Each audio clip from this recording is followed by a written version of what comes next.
तो मैं सोचा कि मुंबई में सबसे अच्छा कोई अगर घर है तो बिग बॉस का घर है। तो मैंने सर्च किया कि बिग बॉस में कैसे जाएं, लेकिन वहाँ सबसे पहले आता है कि अगर आप बिग बॉस में जाना चाहते हैं तो एक बार जोरदार तालियों। जबलपुर से आया भाई अपने special, please give it up for Rohit guys. तो मेरा नाम रोहित है, शेर व शायरी पोइट्री करता हूँ, पता है। बाकी अकाउंट में जाके देख लेना और चल जाएगा पता। तो जैसे अभी रक्षाबंधन आ रहा है, तब मैंने बहन के लिए लिखा हूँ कि सारे जहाँ की खुशियाँ तेरे कदमों में रखूँगा, अगर बात तेरी इज्जत पर आई तो मैं सारी दुनिया से लड़ूंगा। कि सारी जहाँ की खुशियाँ मैं तेरे कदमों में रखूँगा, अगर बात तेरी इज्जत पर आई तो मैं सारी दुनिया से लड़ूंगा। और अभी तो जेब खाली है मेरी बहन, अभी तो जेब खाली है मेरी, मगर जिस दिन कामयाब हो गया तेरे सारे सपने पूरे करूँगा। और मैं जबलपुर से आता हूँ, तो लोग पूछते हैं जबलपुर में क्या है भाई, जबलपुर में क्या है तुम्हारे। तो उनसे मैं कहता हूँ कि माँ नर्मदा का सर पे हाथ है, जबलपुर में कुछ तो बात है। माँ नर्मदा का सर पे हाथ है, जबलपुर में कुछ तो बात है। ग्वारी घाट की आरती ऊपर से काली रात है, जबलपुर में कुछ तो बात है। जब तुम नवरात्रि में आओगे सारा शहर दुल्हन सा सजा पाओगे। जब तुम नवरात्रि में आओगे सारा शहर दुल्हन सा सजा पाओगे। बड़ी महाकाली का सर पे हाथ है, जबलपुर में कुछ तो बात है, जबलपुर में कुछ तो बात है। और जब मेरे फॉलोवर्स बढ़े तो मैं सोचा कि पहला शो अपने शहर में करते हैं जबलपुर में।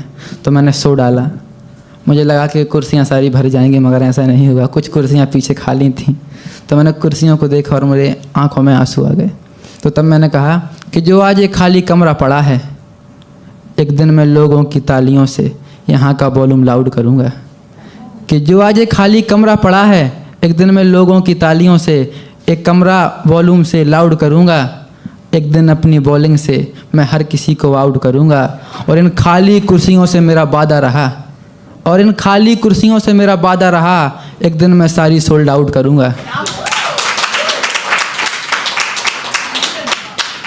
तो फिर मैं अपना बैग बांधा और आ गया मुंबई। तो मुंबई आया तो मेरे मन में ख्याल आया कि मैंने अपना घर तो छोड़ दिया है, मगर यहाँ भी कोई घर ज़रूरी है लेना।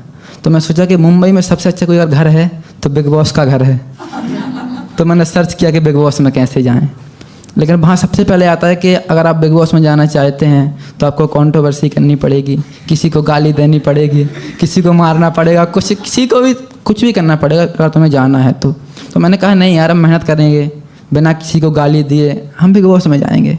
तो तब मैंने लिखा कि हम मेहनत सुबह और शाम करेंगे, ना घर में बैठकर हम आराम करेंगे। कि हम मेहनत सुबह और शाम करेंगे, ना घर में बैठकर हम आराम करेंगे। और मुझे भरोसा है मेरी मेहनत पर, एक दिन अपनी मेहनत की दम पे बिग बॉस की ट्रॉफी अपने नाम करेंगे। और अगर शायर बना हूँ तो मोहब्बत ही हुई होगी कभी ना कभी, मान लो एक्स का मान।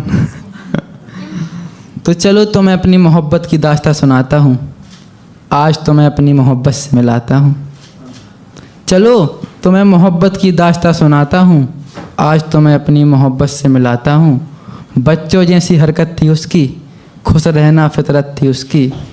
वो खुद से पहले दूसरों का सोचती थी, इतनी समझदार थी वो, मेरे लिए मोहब्बत में वफादार थी वो। फिर हमारे बीच हिज्र की वो रात आई, जब उसके बाप की इज्जत पर बात आई। फिर हमारे बीच वो हिज्र की रात आई, जब उसके बाप की इज्जत पर बात आई। वो दुल्हन बन गई थी मगर लाल जोड़े में अच्छी लग रही थी। वो दुल्हन बन चुकी थी मगर लाल जोड़े में अच्छी लग रही थी। वो ना चाहते हुए भी अपने शौहर से हंसकर मिल रही थी। कि वो ना चाहते हुए भी अपने शौहर से हंसकर मिल रही थी। उसने मुझसे रोते हुए कहा कि मैं तो धोखेबाज निकली, मगर अब तुम्हें मोहब्बत सच्ची मिलेगी। भूल जाओ मुझे, मैं तुम्हारे लायक नहीं, तो मैं लड़की मुझसे अच्छी मिलेगी। और एक लास्ट शायरी है भाई माँ के लिए, अगर 2 मिनट हो तो। माँ बहुत प्यार करती है बच्चों से, करती है ना। कि वो अपने डांट में भी प्यार देती है, हमारी लंबी उम्र का आशीर्वाद देती है। कि वो अपनी डांट में भी प्यार देती है, हमारी लंबी उम्र का आशीर्वाद देती है। और मुझे अपनी माँ के लिए कामयाब होना है, मेरा बेटा मेरा नाम रोशन करेगा, मेरी ये माँ सबसे कहती है। Thank you so much guys.